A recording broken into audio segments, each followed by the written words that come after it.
Hello mga kabisaya, nandito pala ako sa Frankfurt Airport kasi papunta ako ng Cebu. Pauwi ako guys ng 1 week lang because it's emergency. Ayan. So ito pala yung pagkain namin sa plane. Ayan. Masarap naman guys, parang humba sa Bisaya. And then I have 1 hour layover sa Hong Kong. And then landed in Cebu. Ready guys? Ayan. Ayan. Hindi ako naka-video kasi alam nyo na, busy tayo. And kaya hindi na ako nag-video-video. Dito na lang ako mag-video. Yung mga short na ginagawa ko guys. May tunnel na yung Cebu. Tapos may ano din, may mga malalaking building na sila, talagang develop na talaga yung ano nila. Yung Cebu City talaga guys. And the best guys kasi ang ganda ng ano, pag ganito ang anuhan mo, ang ganda tingnan. So guys, nandito na tayo sa Liloan Port, kung saan isasakay namin yung car sa sister ko dito sa isang malaking barge. Ayan. Ay, yung asawa niya.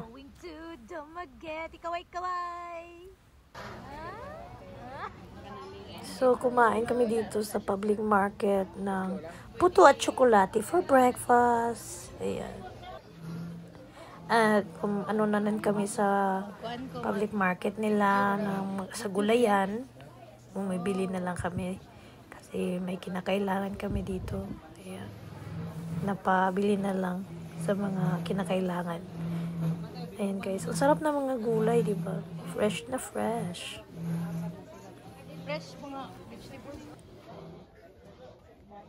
Ugman ang tamo palit mo ko anihan.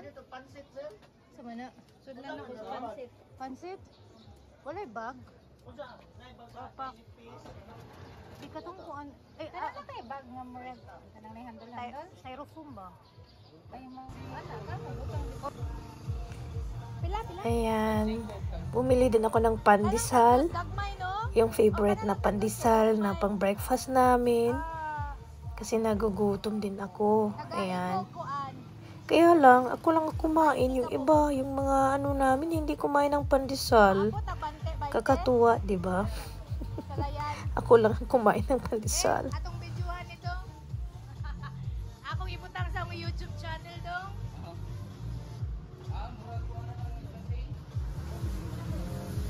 Excited na din akong sasakay ulit ng tricycle. Ayan. Ito palang tricycle sa ano ko to. Sa cousin ko pala to. Ayan. Sinundo niya ako sa hotel na tinulugan ko. Sabi, sunduin niyo ako dito kasi wala pa yung sister ko na may auto. So, ayun, sinundo ako. Susakay ako ng tricycle. For how many years?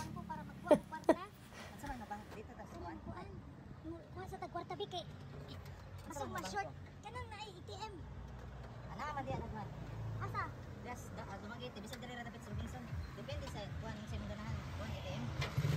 Para sa kuan magwa ko og pero wala sa kadrete. Ano sa kadito? Una ta palitan. Lagi ana nya patong balik. Una ta. Paano yung traffic daw? So, nakauwi na kami dito sa Cebu. Kaya, pumunta kami sa SM Seaside. Ayan. Kasama yung sister ko. At yung asawa niya. Kakain kami ng lunch. Kasi gusto ko din kumain ng mga seafoods. Kaya, pumunta kami sa SM Seaside. Ayan, ito guys. Pasensya na. Ako, naiya kasi ako mag-video-video. Kaya hindi ko na lang binibidyohan talaga lahat. Marami pa namang taong naglalakad. So, yan. Yung sister ko pala yan. Yung asawa niya. At maganda pala dito sa seaside, no? Kasi siya, may mga playground sa mga bata. Diba? Ayun.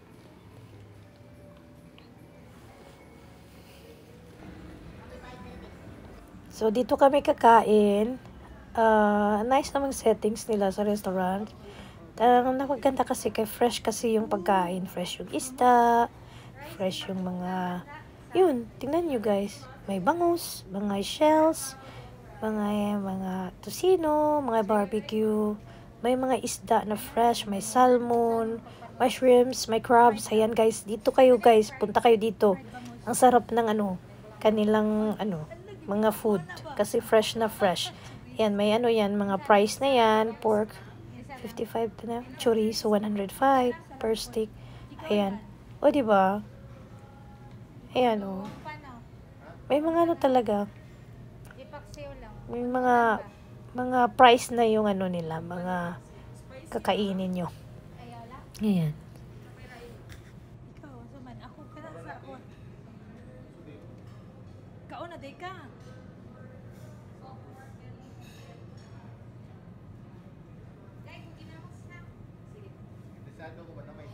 And I like to have buko juice. Sabaw, wala sa, di sa kumakanos. Sige ma'am, repeat na po ma'am, bagoong rice isa, bangus fry, chorizo isa, pumpano paksiw, then lempo grill. For drinks ma'am, table at order, thank you. Ang rice? Okay. So, nag-order na pala ako ng buko juice. Ayan, guys. Kasi, tagal ko nang hindi kumain ito. Then, may lato kami. Ayan, ito yung lunch namin. Ayan. Ayan, may fish, may garlic rice, may coconut drink, tapos may lato. At yun, may sogbang baboy. Hindi kasi kumain ng baboy, yung lato lang, yung lato, tapos yung isda yung kinain ko, tapos may chorizo. Ito pala guys, ito yung part sa seaside talaga, sa building na to. Ang magandang lugar, kasi makikita nyo yung view sa Cebu. Ayan o, tingnan nyo. It's nice here when I think it's, when it's going to sunset time. Kasi hindi na mainit. Kasi pag noon time dito ka, ang init. Naku, ang init talaga guys. Very init talaga. Kaya ako lang isang naglalakad-lakad dyan kasi walang makaano na sa init. Ayan, it's lunch time kasi yan. Diba ang ganda ng lugar?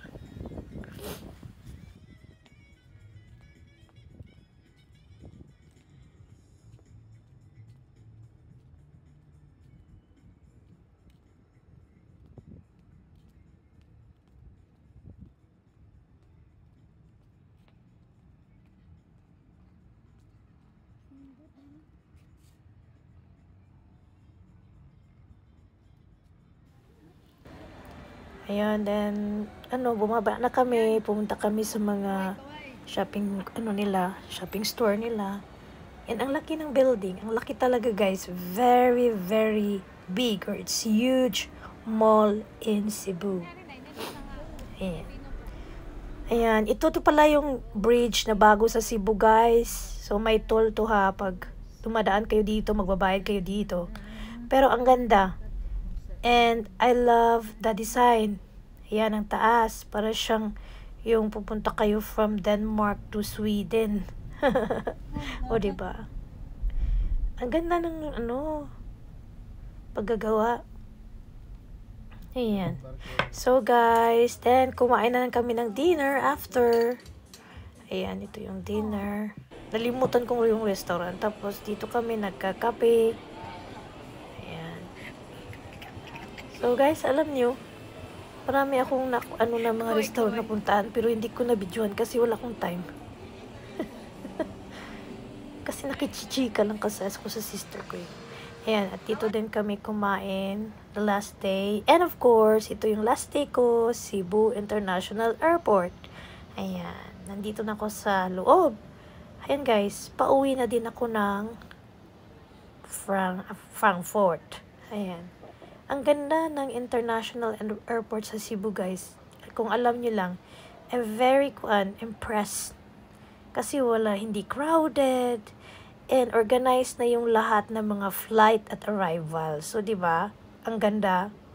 So, talagang I was impressed for the first time na nakita ko tong airport na to na ganito. Ayan, may na sila. May parking area na sa mga private cars. Ayan, may mga restaurant na sila. May mga shopping store na sila. Ayun. Napakaganda. Yun, may mga designs pa yung mga airport nila. Parang may decorations na din. Di ba ang ganda? Ayan. So, pupunta na tayo sa ating gate. Kasi baka malate tayo. So, ito pala yun. So, I'm going to fly Frankfurt, Cebu to Hong Kong, and then Frankfurt.